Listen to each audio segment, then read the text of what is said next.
हरे कृष्णा। हम लोग श्रीमद् भागवतम की श्रृंखला को आगे बढ़ा रहे हैं और हम लोग श्री प्रभुपाद जी के इंट्रोडक्शन में हैं श्रीमद् भागवतम के। और आज हमारा 13वां दिन है। हम लोग कछुए की चाल से चल रहे हैं लेकिन जैसा कहावत है, slow and study wins the race. तो लोग रेस हमारी क्या है? हमारी रेस है श्रीमद् भागवतम को अच्छे से समझ के ग्रहण करना। इसमें हम जरूर कामयाब होंगे अगर हम धीरे धीरे चीजों को समझते हुए आगे बढ़ेंगे, क्योंकि the purpose of covering the course is to uncover it.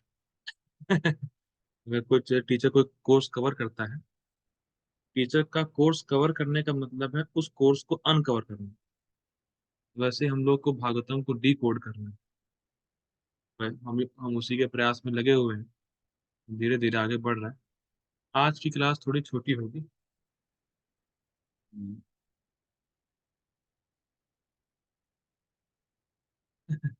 कह सकते हैं मेरा स्वास्थ्य, कह सकते हैं, या जो नींद आ रही है वो। क्लास छोटी होगी क्या, लेकिन फिर भी समझ ये है। क्लास छोटी लेकिन है बहुत गंभीर। आज की शिक्षा हम लोग लेंगे क्लास से बहुत गंभीर है। ठीक है, आगे पढ़ते हैं। तो हम लोग महाप्रभु की जीवनी के बारे में चर्चा कर रहे हैं। तो हम लोगों ने पिछले क्लास में देखा था कि महाप्रभु एक सन्यासी का रोल प्ले कर रहे हैं और वो सन्यासी के जो नियम है उसमें बड़े कठोर हैं। और हम लोगों ने ये भी एंड किया था यहाँ पे कि जो वैष्णव होता है वो वज्र से भी कठोर होता है बाहरी तौर पर, लेकिन अंदर ही वो मृदु से भी कोमल होता है। इसी बात को समझाने के लिए एक लीला प्रभुपाद जी अपने इंट्रोडक्शन में रख रहे हैं महाप्रभु। तो उसको हम लोग पढ़ते हैं। उनके, इनके मतलब महाप्रभु के, उनके पार्षदों में से एक छोटे हरिदास ने एक युवती पर कुदृष्टि से देखने की भारी भूल की। तो ये हरिदास ठाकुर नहीं है, नामाचार्य नहीं है, ये छोटे हरिदास। छोटे हरिदास अलग हैं, हरिदास ठाकुर अलग हैं। तो जो छोटे हरिदास हैं वो बहुत सुंदर गाते थे और महाप्रभु के लिए उनके गाने की ही सेवा थी। मतलब महाप्रभु के लिए गाना गाना, गाना मतलब ये नहीं कि बॉलीवुड गाना गाना, मतलब कृष्ण का ज्ञान, कृष्ण की कीर्ति का प्रचार करना, या जो संकीर्तन गाना, या कथा गाना, या श्लोक गाना, ये महाप्रभु के लिए छोटा हरिदास करते थे। ठीक। परमात्मा होने के कारण महाप्रभु छोटे हरिदास के मन की काम वासना को ताड़ गए। उन्होंने तुरंत ही उसे अपनी संगति से निकाल दिया और फिर कभी नहीं स्वीकार किया।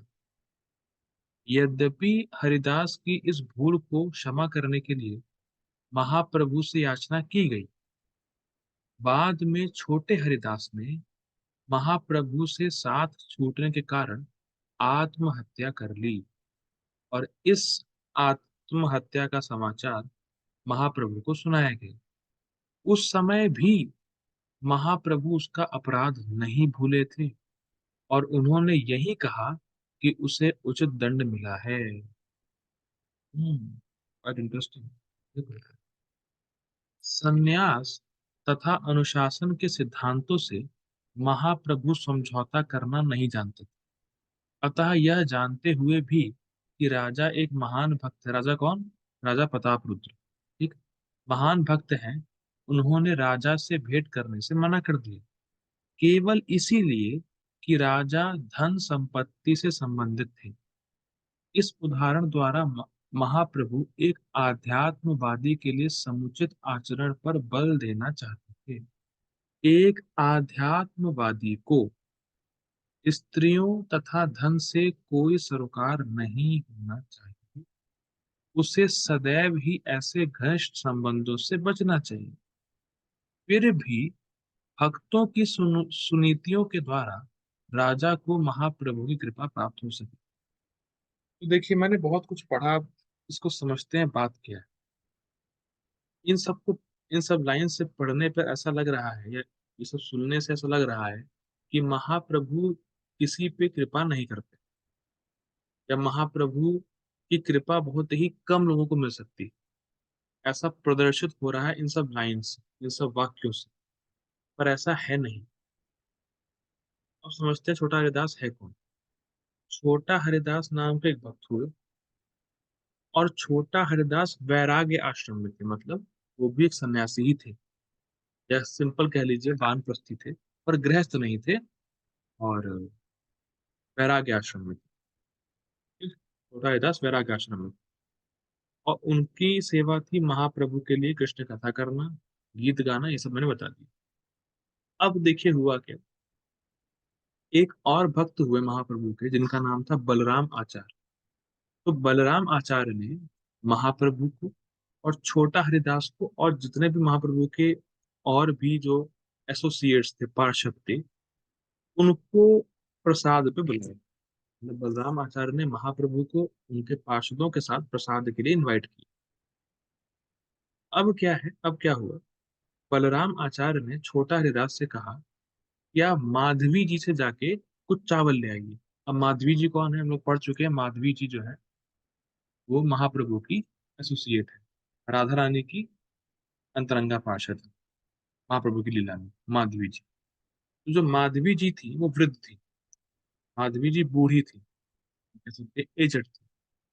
तो छोटा हरिदास बलराम आचार्य के कहने पर माधवी जी से राइस या चावल मांगने गए, तो माधवी जी ने भी चावल दे दिए। चावल छोटा हरिदास बलराम आचार्य के घर पे लेके आए, चावल को बनाया गया, ऑफरिंग की गई, फिर महाप्रभु ने खाया। महाप्रभु ने जब चावल खाए, महाप्रभु ने कहा, अरे वाह क्या चावल है, इतना सुंदर चावल बना हुआ है। तो महाप्रभु ने सबसे पूछा कि ये चावल कौन लेके आए। तो महाप्रभु के पर्सनल असिस्टेंट जिनका नाम है गोविंद, तो गोविंद ने कहा महाप्रभु से कि ये तो छोटा हरिदास लेके आए चावल। महाप्रभु चावल खा लिए और चले गए। जाने के बाद जब महाप्रभु अपने स्थान पर पहुंचे, तो महाप्रभु ने गोविंद से कहा कि कभी भी अब छोटा हरिदास को मेरे पास आने मत देना। तो गोविंद को आश्चर्य हुआ और सभी भक्तों को आश्चर्य हुआ, अरे अभी तो आप बड़ी तारीफ कर रहे थे कि वाह क्या चावल लेके आया है छोटा हरिदास, और अब आप कह रहे हैं कि छोटा हरिदास आपके आपके पास ना आ सके। ये क्या सिस्टम, ऐसा क्यों बोल रहे हैं। गोविंद ने और बाकी सब भक्तों ने महाप्रभु से पूछा कि आप ऐसा क्यों बोल रहे हैं कि छोटा हरिदास आपके पास ना आए। तो महाप्रभु बोलते हैं कि वैराग्य आश्रम में रहकर भी उसने स्त्री से घनिष्ठ संबंध बनाए और कुदृष्टि डाली, तो इसीलिए मैं उसका अब मुख भी देखना नहीं चाहता। अब ये बात यहाँ समाप्त हो गई। अब चैतन्य चरितमृत में ये बात क्लियर नहीं है कि छोटा हरिदास ने किस पे कुदृष्टि डाली थी, ये मेंशन नहीं आता है। कई बार कुछ लोग ऐसा बोलते हैं कि माधवी जी के पीछे एक युवती, एक सुंदर स्त्री खड़ी थी, तो छोटा हरिदास ने उस पे कुदृष्टि डाली। लेकिन चैतन्य चरितमृत में इसका वर्णन नहीं आता किस पे डाली थी, पर यह था कि डाली थी, सिंपल समझिए। तो यहाँ तक तो लीला खत्म हो गई। अब ये लीला है बहुत गूढ़ी है, बहुत सीक्रेट लीला है। अब ये क्वेश्चन आ सकता है कि महाप्रभु ने इतना हैवी स्टेप लिया क्यों, कि जिससे कि छोटा हरिदास को फिर आत्महत्या करनी पड़ी। तो देखिए बहुत सुंदर बात है, बहुत गुह्य बात है कि महाप्रभु ने अब ये हैवी स्टेप अपने पार्षद के साथ ही इसलिए किया कि फ्यूचर में जितने भी लोग संन्यास आश्रम लें, या जितने भी लोग महाप्रभु की कृपा प्राप्त करना चाहते हैं, उनको ये मालूम चले कि स्टैंडर्ड क्या है। फिर रिपीट कर रहा हूँ, महाप्रभु ने इस लीला के द्वारा ये दर्शाया कि अगर फ्यूचर में कोई महाप्रभु की कृपा प्राप्त करना चाहता है तो स्टैंडर्ड है क्या, महाप्रभु किस चीज से प्रसन्न होते हैं और किस चीज से नफरत करते हैं। तो बेसिकली जैसे बहू को सिखाने के लिए सास बेटी को डांटती, तो महाप्रभु जगत में शिक्षा देने के लिए अपने ही अंतरंगा पार्षद छोटा हरिदास के साथ उन्होंने ये लीला करी।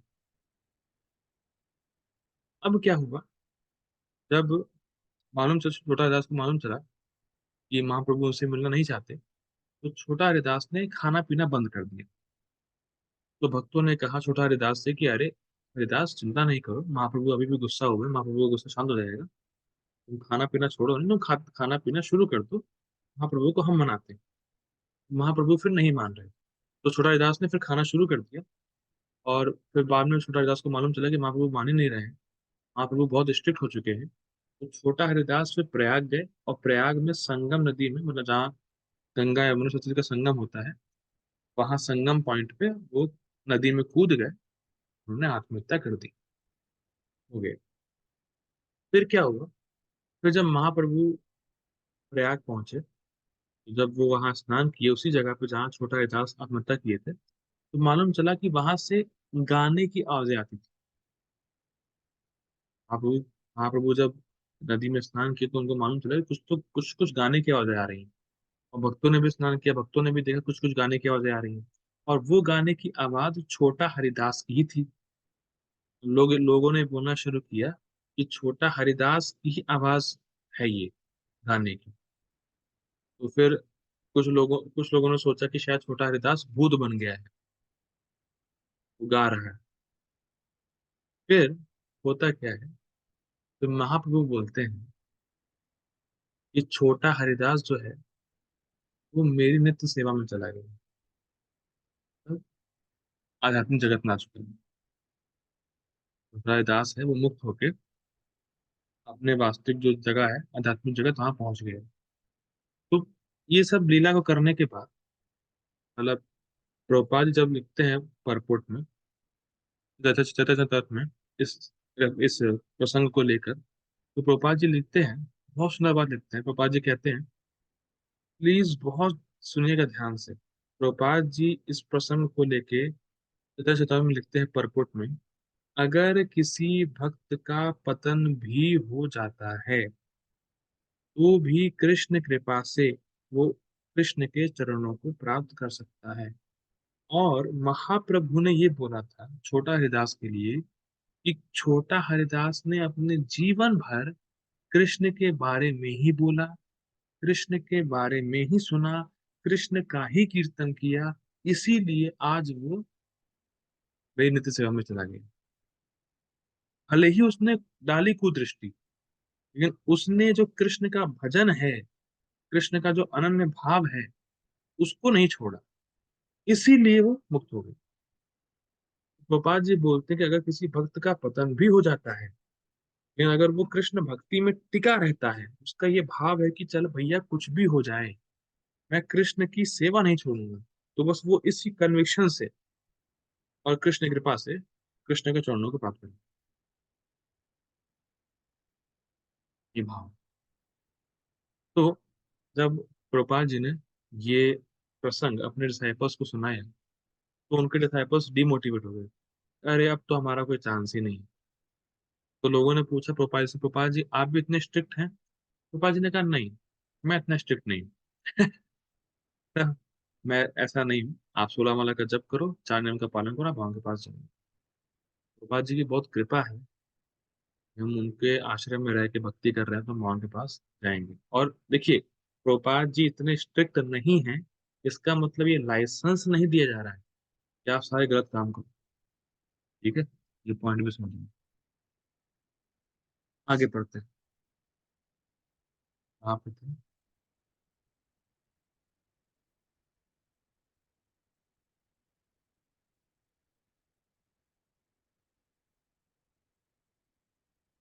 हाँ हाँ ठीक है। हाँ ठीक है, तो ना बहुत सब सेंटेंस हाथ लिखे हुए हैं, तो समझ नहीं आता। इसका अर्थ यह हुआ कि भगवान का प्यारा भक्त कनिष्ठ नव जिज्ञासु के प्रति भगवान की अपेक्षा अधिक उदार होता है। ये बहुत इम्पोर्टेंट है। तो हम क्या सीख रहे हैं कि भगवान बाह्य रूप से भले ही कठोर थे, भगवान बाह्य रूप से भले ही कठोर हो जाए, लेकिन क्योंकि भगवान के भक्तों का संग था छोटा हरिदास के साथ, और भगवान के भक्तों की कृपा थी, मतलब भगवान के जो महाप्रभु जो भक्त थे, महाप्रभु से कह रहे थे कि छोटा हरिदास को माफ कर दीजिए, भले ही बाह्य तौर पे महाप्रभु कठोर थे, लेकिन भक्तों का संग था छोटा हरिदास को, और भक्तों की याचना थी छोटा हरिदास के साथ। इससे उसका उद्धार हो गया। ये बहुत इंपॉर्टेंट है कि भले ही भगवान बाह्य रूप से कठोर हों, लेकिन भगवान के भक्त कठोर नहीं होते। इसीलिए अगर भगवान के भक्तों का संग प्राप्त हुआ, भगवान के भक्त की सिफारिश हो गई। इसीलिए ना, हमें, हम जब भी नाम जप करें, जब भी भक्ति करें, तो कम से कम अपने मन में एक व्यक्ति को जरूर लेके भगवान से प्रार्थना करें कि हे कृष्ण, कम से कम ये जीव भी आपकी भक्ति करना शुरू कर दे। और आप देखेंगे कि आपकी प्रार्थना से भगवान कृष्ण उनको भक्ति में ले भी आएंगे। तो भक्तों का बहुत बड़ा रोल रहता है, भक्तों की महिमा बहुत ज्यादा है। अगर इसीलिए तो इसीलिए तो प्रभुपाद जी बोले हैं ना, 16 माला का जप करो, 4 नियम का पालन करो, आप कृष्ण के पास जाओगे। और क्योंकि प्रभुपाद जी ने ये बोला है, तो भगवान कृष्ण ऑब्लाइज्ड हैं ये बात को पूरी करने के लिए। भगवान का नाम है भक्त वत्सल। प्रभुपाद जी ने बोल दिया है 16 माला का जप, 4 नियम का पालन कृष्ण के पास, तो आपको जाना ही है। कि भगवान अपने भक्तों की बात को पूरी करने के लिए कुछ भी कर सकते हैं। आगे बढ़ते हैं। अतएव शुद्ध भक्त कभी भी अन्य शुद्ध भक्त के चरणों पर कोई अपराध नहीं करते। ओ, अच्छा अच्छा। लेकिन जो शुद्ध भक्त नहीं है, उनसे हम अपराध कर सकते हैं, ये लिखा है यहाँ पे। ओ, बहुत समय। तो सौरभ प्रभु शुद्ध भक्त नहीं है, तो मैं जितना चाहे अपराध कर सकता हूँ। ओ, ऐसा। हमारा मन इस प्रकार से गेम खेलता है। क्या लिखा है यहाँ पे, देखिए फिर पढ़ता हूँ। अतएव शुद्ध भक्त कभी भी अन्य शुद्ध भक्त के चरणों पर कोई अपराध नहीं करते। तो इसका मतलब मेरा माइंड क्या इंटरप्रेट करेगा? अच्छा, जो शुद्ध भक्त नहीं है, उनके चरणों में खूब अपराध करो, ये लिखा हुआ है। तो पॉइंट समझना है। ऐसा नहीं है कि चाहे शुद्ध भक्त हो चाहे नहीं हो, कोई भी वैष्णव के प्रति अपराध नहीं करना चाहिए। अच्छा, अब माइंड एक और इंटरप्रिटेशन देगा। अरे ठीक है, हम समझ गए, वैष्णवों के प्रति अपराध करना बुरा है, लेकिन सौरभ प्रभु ना वैष्णव बने हैं भी, उनकी दीक्षा कहाँ हुई? उनके ही नाम दीक्षा कहाँ हुई है अभी? वो कहाँ नाम मिला है? वो वैष्णव थोड़ी ना हुए। तो मैं अपराध कर सकता हूँ, पर ऐसा नहीं। महाप्रभु बोलते हैं, जिस किसी व्यक्ति ने एक बार भी कृष्ण बोला है, आप उसका भी अपराध नहीं कर सकते। बहुत गंभीर बात है। हम लोग हल्के में ले लेते हैं। ये समझना चाहिए कि ये नहीं कि शुद्ध भक्तों का अपराध नहीं करेंगे बाकी सबका करेंगे, या वैष्णव का अपराध करेंगे और ये वैष्णव नहीं। ऐसा बिल्कुल नहीं। जिसने भी एक बार कृष्ण का नाम लिया वैष्णव। ये मन की धोखेबाजी से बचना है। आगे बढ़ते हैं। भगवान के चरण कमलों के प्रति किया गया अपराध कभी कभी दयालु भगवान के द्वारा क्षमा कर दिया जाता है, लेकिन भक्त के चरणों में किया गया अपराध उस व्यक्ति के लिए अत्यंत घातक सिद्ध होता है, जो भक्ति के मार्ग पर वास्तव में अग्रसर होना चाहते हैं। अगर आप वास्तव में अग्रसर नहीं होना चाहते, तो आपको जो करना है करिए, लेकिन अगर आप वास्तव में, रियलिटी में प्रगति करना चाहते हैं, तो आपको वैष्णव अपराध का ध्यान रखना होगा, इससे बचना होगा। आगे बढ़ते हैं। ठीक है, जब तक महाप्रभु पुरी में रहे, ठीक है, अब यहाँ से इसके आगे से ना महाप्रभु पुरी में आ जाएंगे, तो क्या उन्होंने किया वो कल देखेंगे। ठीक है, लेकिन दो पास टाइम्स और हैं। लेकिन एक, चलिए एक पास टाइम और है, तो ये बहुत इंपॉर्टेंट है समझना। क्या पास टाइम है महाप्रभु की? एक बार एक कमलकांत नाम के भक्त हुए। महाप्रभु की लीला है, बहुत सुंदर लीला है। एक कमलकांत नाम के भक्त हुए। वो महाप्रभु के पास गए। उन्होंने बोला, आप जानते हैं, महाप्रभु से बोल रहे हैं, आप जानते हैं कि अद्वैत आचार्य महाविष्णु के अवतार है, वो भगवान। लेकिन उनके ऊपर 300 सोने के सिक्कों का उधार। महाप्रभु चिल्लाए कमलकांत के ऊपर, बोले एक तरफ कह रहे हो कि भगवान, एक तरफ कह रहे हो उधार है, तो हे कमलकांत, आज से तुम अपना चेहरा मत दिखाना मुझे, निकल जाओ यहाँ से। अब देखिए, ये हो गया। अब अद्वैत आचार्य महाप्रभु के पास आते हैं, और अद्वैत आचार्य कहते हैं, अरे महाप्रभु, असली कृपा तो आपने कमलकांत के ऊपर करी। आप कहेंगे ये क्या बात, महाप्रभु तो अद्वैत आचार्य की इज्जत को बचा रहे थे, वो तो उनकी साइड ले रहे थे, लेकिन अद्वैत आचार्य ये कह रहे हैं कि असली कृपा आपने कमलकांत के ऊपर करी। ये तो बड़ा आश्चर्य है, समझ में नहीं आता क्या लीला है। तो उस पे बहुत सुंदर बात बोलते हैं अद्वैत आचार्य, बहुत जबरदस्त। और अद्वैत आचार्य बोलते हैं कि आपने मीठा रस तो कमलकांत को दिया है, और नीम का जूस मुझे दिया है, ये बोलते हैं। और उसको एक्सप्लेन करते हुए बोलते हैं अद्वैत आचार्य, वो बोलते हैं कि हे भगवान, अगर किसी भी जीव को, किसी भी व्यक्तिगत जीव को आप दंड दे रहे हैं, उसका मतलब यही है कि आपने उसको अपना उसी समय मान लिया। मैं फिर रिपीट कर रहा हूँ, बहुत सुंदर लाइन है।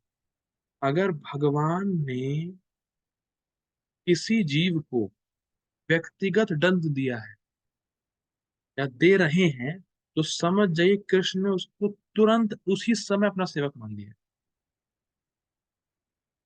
श्लोक है ना, यद अनुग्रहामि, भगवान जितना भी जो भौतिक ऑपुलेंस है भक्त का छीन लेते हैं, तो वो उनकी विशेष कृपा। अगर भगवान किसी भी जीव को इंडिविजुअली दंड दे रहे हैं, तो समझ जाइएगा कृष्ण ने उसको अपना मान लिया उसने। तो कमलकांत को डांटना, ये महाप्रभु का रियल प्रेम। देखिए महाप्रभु की पास टाइम्स इतनी दिव्य है, इतनी वो ही है, समझ ही नहीं आता। हम कहेंगे देखो डांट रहे हैं, क्या कर रहे हैं, पर डांटना ही कृष्ण का प्रेम। जब तक कोई आपको अपना नहीं मानता है क्यों, तो इसीलिए कभी भी अगर गुरु, वैष्णव या भगवान आपको डांटते हैं, समझिए समझिए कि वो आपसे प्रेम करते हैं, इसीलिए डांट रहे हैं, वो आप अपना मानते हैं इसीलिए डांट रहे हैं। अगर किसी को मैं जानता ही नहीं हूँ, वो चैंटिंग करे चाहे नहीं करे, क्या फर्क पड़ता। ऐसा नहीं कि मैं उसको डांटना शुरू कर दूंगा या उसको मारना शुरू कर दूंगा या उसको चिल्लाऊंगा उसके ऊपर। लेकिन हाँ, जिनको मैं जानता हूँ, जिन्होंने मेरे अनुगत्य में रहना स्वीकार किया है, साइन अप किया है, उनको ना डांटूं, वो दिक्कत है। और अगर डांटता हूं तो उसका मतलब उनको मैं अपना मानता हूँ। सिंपल। बहुत इंपॉर्टेंट पॉइंट है कि अगर कोई आपको डांटे भी, तो समझिए कि वो आपको अपना मानता है इसलिए डांटे। और और हाँ, एक और बहुत सुंदर बात है, गुरु, वैष्णव और भगवान, भगवान तो भगवान ही बेसिकली, वो तो उनका, वो तो कैसे कृपा करेंगे वो चिंता है। अगर कभी गुरु और वैष्णव आपको डांटे भी, तो डांट भी उनके शास्त्रों के आधार पर होनी चाहिए। अगर वो आपको डांट के कुछ बता रहे हैं, तो जो बता रहे हैं that is also should be in accordance with the शास्त्र। जैसे प्रभु राघवेंद्र महाराज एक इंसिडेंट बोलते हैं, जो कि उन्होंने खुद देखा है मुंबई में। मुंबई में एक गुरु और चेला होते हैं। तो चेला जो है, वो गुरु के पास जाता है और गुरु से बोलता है, चेला गुरु से पूछता है बेसिकली, आप कौन है। तो गुरु कुछ देर तक कुछ नहीं बोलता, शांत रहता है। चेला फिर पूछता है, हे गुरु महाराज, आप कौन है। गुरु बोलते हैं तब उसको, तुम्हारा साक्षात्कार क्या है, तुम्हारी रियलाइजेशन क्या है। चेला बोलता है, मेरी रियलाइजेशन यही है कि आप भगवान हैं। गुरु बोलता है, तुम सही है, मैं भगवान हूँ।